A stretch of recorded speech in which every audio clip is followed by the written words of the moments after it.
नमस्कार दोस्तों, मैं योगी बबलू आप सभी दर्शकों का फिर से एक बार मेरे YouTube चैनल योग जीवन जीने की कला में हार्दिक अभिनंदन करता हूं। आज मैं एक वीडियो लेकर आया हूं जिसमें मैं बताने जा रहा हूं कब्ज़ के बारे में।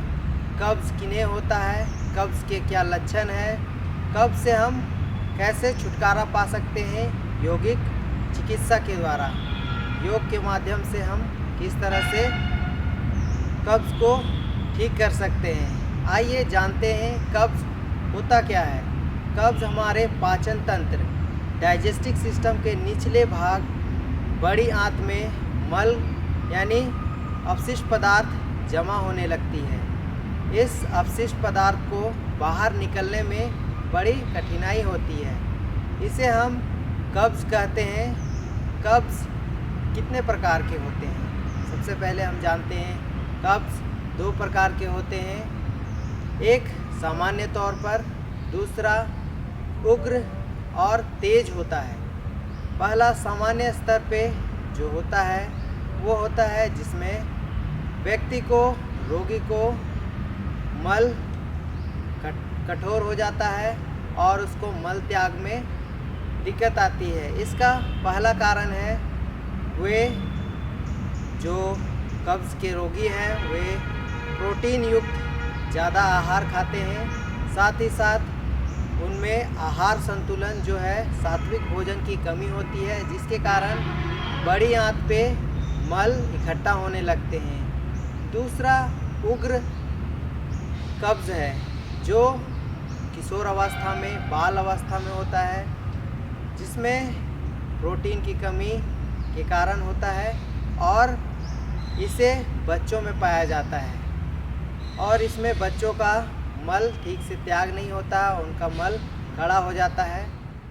दोस्तों आइए जानते हैं कब्ज़ के क्या कारण हैं, किन लोगों को कब्ज़ की समस्या होती है। कहीं आप में कब्ज़ की समस्या तो नहीं है? आइए जानते हैं। उन लोगों में कब्ज़ की मात्रा, कब्ज़ की समस्या ज़्यादा होती है जो निष्क्रिय जीवन यापन करते हैं, जिनका काम शारीरिक कम होता है। साथ ही साथ ऐसे लोग जो व्यायाम की कमी होती है जिनके दिनचर्या में, और उन लोगों में भी कब्ज़ की समस्या पाई जाती है जो पानी का सेवन, जल का सेवन कम करते हैं। और उन लोगों में भी होते हैं जो वृद्धावस्था में हैं, जिनका डाइजेस्टिव सिस्टम थोड़ी कमज़ोर हो चुकी है। उन लोगों में कब्ज़ की समस्या पाई जाती है। हमने जाना किनको कब्ज़ की समस्या होती है और कब्ज़ कितने प्रकार की होती है। आइए आगे जानते हैं कब्ज़ को हम किस तरह से यौगिक उपचार के द्वारा ठीक किया जा सकता है, किन किन आसनों के द्वारा और क्या विधि है उसको हम विस्तार पूर्वक जानते हैं। दोस्तों हम जानेंगे योग उपचार से पहले कि कब्ज़ के क्या क्या लक्षण होते हैं। कहीं आप में भी कब्ज़ तो नहीं? आइए जानते हैं कब्ज़ के रोगी में क्या लक्षण होते हैं। सबसे पहले हम जानते हैं कब्ज़ के रोगी में क्या होता है। उनका पेट भारी होने लगता है, उनको सर, हृदय प्रदेश, कमर में दर्द होती है और उनका मल कठोर हो जाता है, मल त्याग में बड़ी समस्या होने लगती है। इन कारणों से हम जान सकते हैं कि कहीं आपको भी तो मल त्याग में दिक्कत नहीं हो रही है और ये कहीं कब्ज़ तो नहीं। जानते हैं कब्ज़ के बारे में। हमने जाना कब्ज़ कितने प्रकार के होते हैं, कब्ज़ के क्या लक्षण हैं, और आगे हम कब्ज़ के यौगिक उपचार के बारे में जानेंगे। किस तरह से योग के द्वारा कब्ज़ से हम मुक्ति पा सकते हैं, कब्ज़ को ठीक कर सकते हैं और आपके लिए क्या बेहतरीन है, इस वीडियो में हम देखेंगे। यौगिक ट्रीटमेंट फॉर कॉन्स्टिपेशन। आइए जानते हैं। दोस्तों, सबसे पहले हमें योग उपचार में सूक्ष्म व्यायाम करना चाहिए, साथ ही साथ सूर्य नमस्कार का अभ्यास करना चाहिए।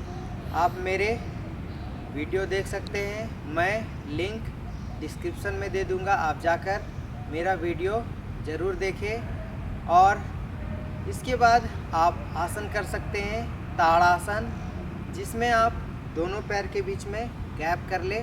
दोनों पैर के बीच में शोल्डर लेवल का गैप होगा। दोनों हाथ को सांस लेते हुए ऊपर की ओर रखना है। सांस लेते हुए ऊपर की ओर उठाना है, टो पे आना है, पूरी तरह से खींचना है, बैलेंस बनाते हुए। Inhale up, exhale down, inhale up, exhale down.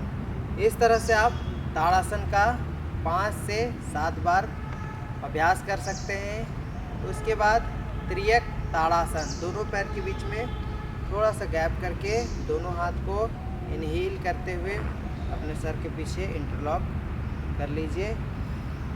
सांस लेते हुए ऊपर की ओर खींचना है, सांस छोड़ते हुए दाएं की ओर जाना है, फिर सांस लेते हुए ऊपर की ओर, सांस छोड़ते हुए बाएं की ओर। इस प्रक्रिया को दाएं और बाएं करते हुए आप 5 से 7 इधर भी बैलेंस करते हुए 5 बार इधर जाना है, 5 बार इधर जाना है, 7 बार इधर जाना है, 7 बार दाहिना और बायां झुकना है।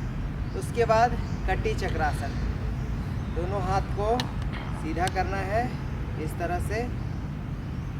सांस लेते हुए इनहेल, सांस छोड़ते हुए दाएं हाथ को बाएं कंधे पे रखना है, बाएं हाथ को कमर के पीछे करते हुए सांस छोड़ते हुए पीछे की ओर मुड़ना है इस तरह से।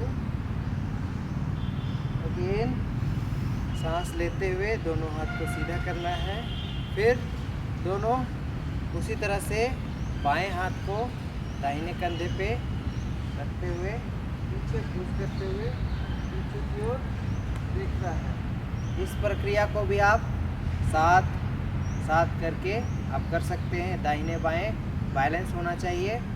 इसके बाद आप बैठ के आसन कर सकते हैं।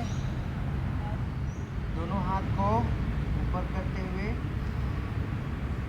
पश्चिमोत्तानासन, सांस छोड़ते हुए आप पेट को अंदर करते हुए धीरे से नीचे की ओर झुकना है, अपने अंगूठे को पकड़ के सीधा देखना है।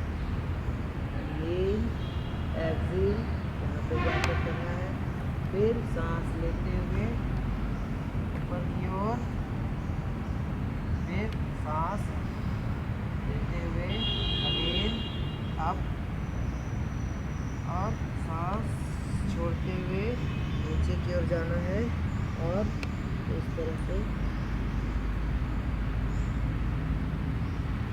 सांस लेते हुए ऊपर की ओर जाना है। इस प्रक्रिया को भी आप 5 से 7 बार करें, धीरे से सजगता के साथ, सांस के साथ। और उसके बाद आप नेक्स्ट आसन कर सकते हैं सेतुबंध आसन, चक्रासन। आइए जानते हैं सेतुबंध आसन किस तरह से किया जाए। धीरे से आप लेट जाइए इस तरह से, दोनों पैर को मोड़कर हिप के पास ले आइए। दोनों हाथ को आप ज़मीन में रख सकते हैं या फिर आप अपने एंकल को भी पकड़ सकते हैं। आप जिस भी पोज में कंफर्टेबल हो उसमें आप यूज़ करें। इसको धीरे से सांस लेते हुए ऊपर की ओर उठाना है, सांस छोड़ते हुए नीचे की ओर। Inhale, exhale. इनहेल आपकी क्षमता के अनुसार आराम से करना है, ज़्यादा खींचना नहीं है। इस तरह से ऊपर की ओर, नीचे की ओर। आप दोनों एंकल पकड़ के भी कर सकते हैं इस तरह से। डाउन करते हुए फिर यहीं से आप चक्रासन का अभ्यास कर सकते हैं। धीरे से लेट जाइए, यहाँ से दोनों हाथ को अपने कंधे के पीछे आप इस तरह से रखिए, दोनों पैर को फोल्ड कर लीजिए। सांस लेते हुए ऊपर की ओर उठाना है, इस तरह से सांस छोड़ते हुए नीचे की ओर। इनहेल आप इसमें होल्ड कर सकते हैं। Exhale down. इसके बाद आप पेट के बल लेट के आसन कर सकते हैं। दोनों पैर को पीछे मोड़ते हुए आसन में पेट के बल लेट जाइए। भुजंग आसन, दोनों पैर के बीच में गैप कर लीजिए। सांस लेते हुए इनहेल,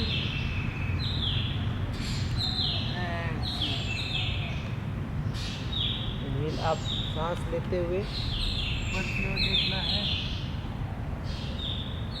एक्सहेल डाउन। इसके बाद आप धनुरासन का अभ्यास कर सकते हैं। दोनों पैर को मोड़ ले, दाहिने हाथ से दाहिना एंकल, बाएं हाथ से बायां एंकल। सांस लेते हुए ऊपर की ओर उठाना है, सांस छोड़ते हुए नीचे की ओर। Inhale up, exhale down.